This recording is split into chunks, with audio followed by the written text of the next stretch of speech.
Somebody said to me that when I went to Canada I should try some Nanaimo bars. I hope I've pronounced that right. Nanaimo bars. But when I got to Canada I could only find normal ones, not vegan ones. So I vowed to myself that when I came home I would make some vegan ones. So I found some on the www.nanaimo.ca website. I'll put a link below.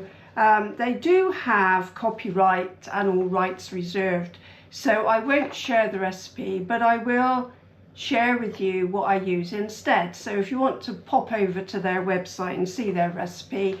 So the first thing we have to do is melt some butter. Well, I'm not going to use butter. I'm going to use a vegan equivalent, which is stork. So I'm going to melt this pretend butter now with some sugar, some cocoa.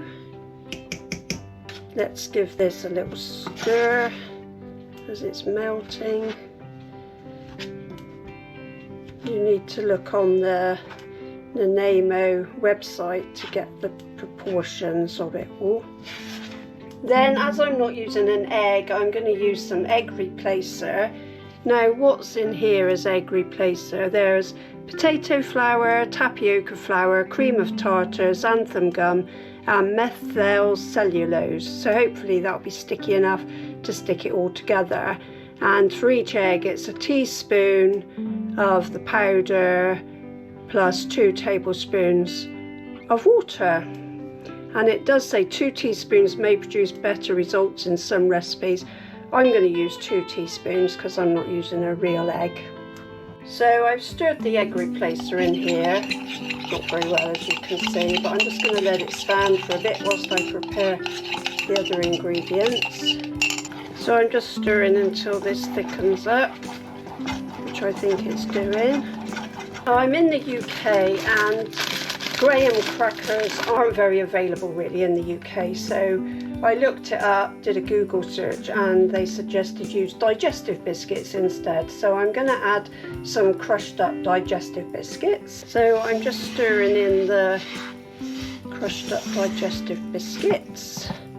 And then some ground almonds. Let's stir that in. And then some coconut. I might put this in a bowl to see if I can mix it a bit better. The saucepan's a bit small.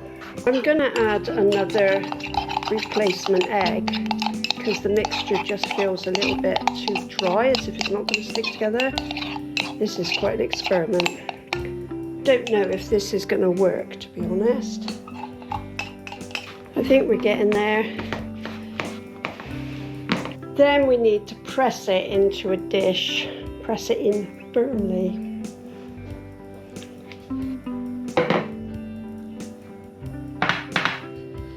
Oh, it is doing it. I'm going to press it down using a spoon, a metal spoon. The wooden spoon kept sort of sticking to it and not staying in the dish. The metal one seems to be working better. And I'm really pressing it down firmly.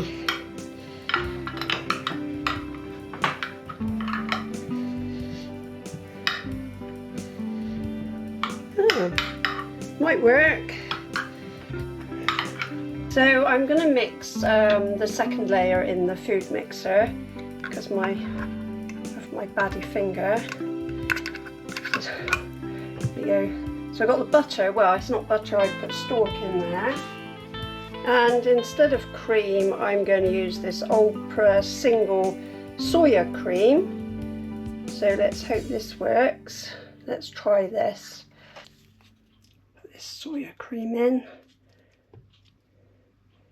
And then I'm going to put some Bird's custard powder in.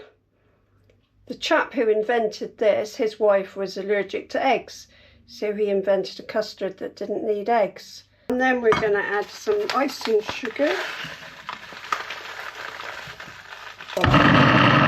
glad I'm doing this with the machine. And then I'll pour this over the first layer. This is, I made this, I used unrefined icing sugar. I don't know if that was a good idea or not. Perhaps it's the wrong colour. Hope I'm not going to be in breach of copyright. It smells amazing. It smells like ice cream. I'm going to try a bit of the second layer. It's very nice. I need to get up to a certain weight with the chocolate, and this little bar isn't going to be enough, so I'm going to make it up with some of these cacao nibs. I've put a drop of water in this little saucepan, and I'm going to put this container in to melt the chocolate. And here's the selection of chocolate bits and pieces that I've got, that little bar of chocolate plus some cacao nibs, and I'm going to put that on to melt now with some butter, but you guessed it, stork margarine.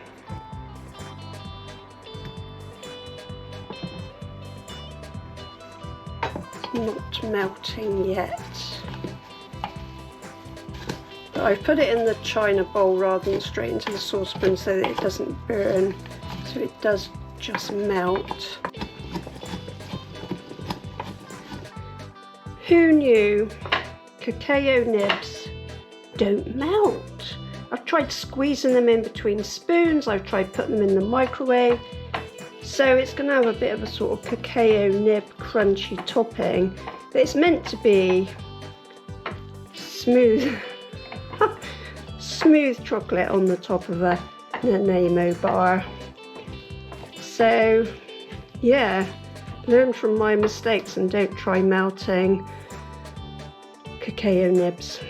Right, I'm going to wait for that to cool down. And then I'm going to pour it on top of that. It will be the third layer.